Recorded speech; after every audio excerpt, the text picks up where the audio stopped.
Police sirens cut through the mountain mist at dawn. Smoke from my cabin's chimney mixed with diesel exhaust as a white Escalade idled at the gate. HOA Queen Linda Whitmore had called the cops on me, claiming my home was illegal. What she didn't know, I didn't just own the land. I owned everything. That morning, the valley was quiet except for the echo of those sirens. The sheriff stepped out, shaking his head like he'd drawn the short straw. Behind him, Linda Whitmore sat in her SUV, sunglasses too big for her face, recording everything on her phone.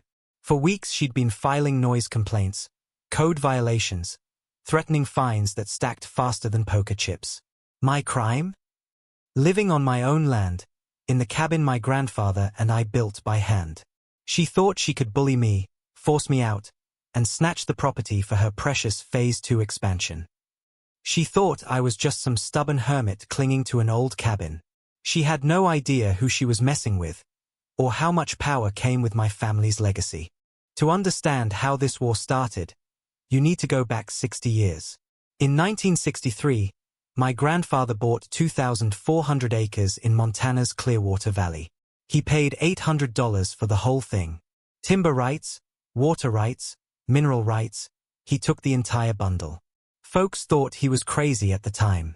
Now, 1 acre here sells for more than he paid for the entire valley.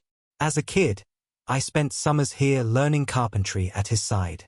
We built my A-frame cabin together. Every log, every nail, every inch of this place was done by hand. When my parents passed, I inherited it all. And after burning out in the corporate world, I traded suits and airports for mountains and pine trees. My cabin had solar panels, a well, even a composting toilet. Completely legal, completely off-grid, completely mine. But then came the Californians. Flashy money, gaudy mansions, and at the center of it all, Linda Whitmore, developer, HOA president, self-appointed queen of the valley. And she wanted my land. It started with a letter. Thick cream-colored paper, fancy letterhead, her signature in expensive blue ink. Your cabin violates neighborhood standards. Fines will accrue at $500 per day until compliance. I laughed out loud. My cabin predated her entire development by 20 years. I wasn't even part of her HOA. But she didn't back off. One morning, stilettos clicked up my wooden porch like a woodpecker with attitude. Linda stood there, drenched in perfume so strong it made my eyes water. This structure is completely inappropriate for our community, she announced, waving a manicured finger like she was casting a spell. I said. This cabin was built in 1995. Your community didn't exist until 2018. Her smile twitched. She realized I was outside her jurisdiction. But instead of giving up, she switched strategies. If she couldn't use HOA rules, she'd bury me in complaints. And that's when the real harassment began. First came the county inspector. Anonymous complaint, unpermitted structure. The poor guy apologized as he checked everything. My cabin passed with flying colors. Honestly, he muttered, this place is built better than most houses in town. Next came the fire marshal. Linda claimed my wood stove was a hazard. They inspected, measured, even took photos, then asked if they could use it as a training example. Then the state environmental agency. She accused me of dumping sewage into the creek. I brought in a certified inspector at dawn. He whistled at my setup.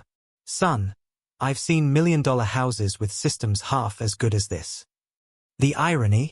His report found pollution upstream, from Linda's own development. Each complaint backfired. Each inspection proved my cabin flawless. But Linda wasn't slowing down. Noise complaints, bogus 911 calls, even child protective services, despite the fact that I live alone. It was harassment, pure and simple. And while she thought she was wearing me down, she didn't realize I was quietly collecting evidence. Every letter, every complaint, every failed inspection was a brick in the wall I was building against her. I wasn't alone. Old Pete, a retired logger downstream, told me Linda tried to buy his land for half its worth, threatening eminent domain when he refused. Maria, who ran the diner in town, said Linda had been spreading rumors about health code violations to scare her into selling. Even David Kim, who bought into Linda's development, discovered she'd overcharged him $50,000 with fake consulting fees. Everyone had a Linda story. Everyone was sick of her. We started meeting at Maria's diner, coffee steaming, pie on the counter, swapping stories. What I realized was this fight wasn't just about me. It was about stopping Linda from destroying the valley. One by one, the community started rallying. And together, we began planning how to push back. The turning point came in the Dusty County Records office. I was digging for permits to counter Linda's latest complaint when I stumbled across something bigger. My grandfather's purchase included not just surface land, but mineral and water rights for most of the valley. And buried in the fine print? Development easements. My grandfather had legal veto power over any construction that could impact the watershed, which meant every house in Linda's development sat on land controlled by rights she didn't even own. Even worse for her, she'd leveraged free and clear ownership to get a multi-million-dollar construction loan. But she didn't actually own it. My rights trumped hers. It was a nuclear weapon disguised as an old deed. For the first time in months, I smiled. Grandpa knew this day would come. He'd protected the valley long before I was born.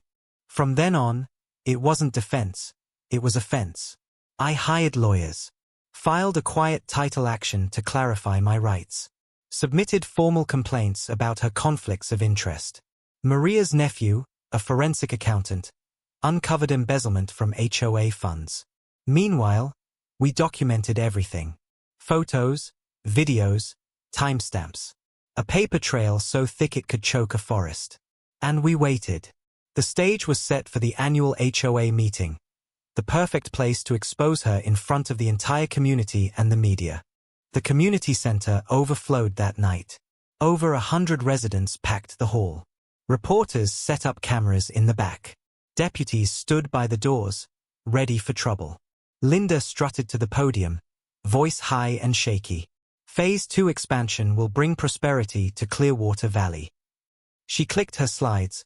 Mansions, roads, golf courses. Right in the middle, my land. Then she pointed at a photo of my cabin. This illegal shack is holding us back. The board recommends eminent domain proceedings. That's when I stood. Point of order. You can't develop anything here without my permission. Would you like to see why? Gasps echoed as I projected my grandfather's deed on the screen. Mineral rights. Water rights.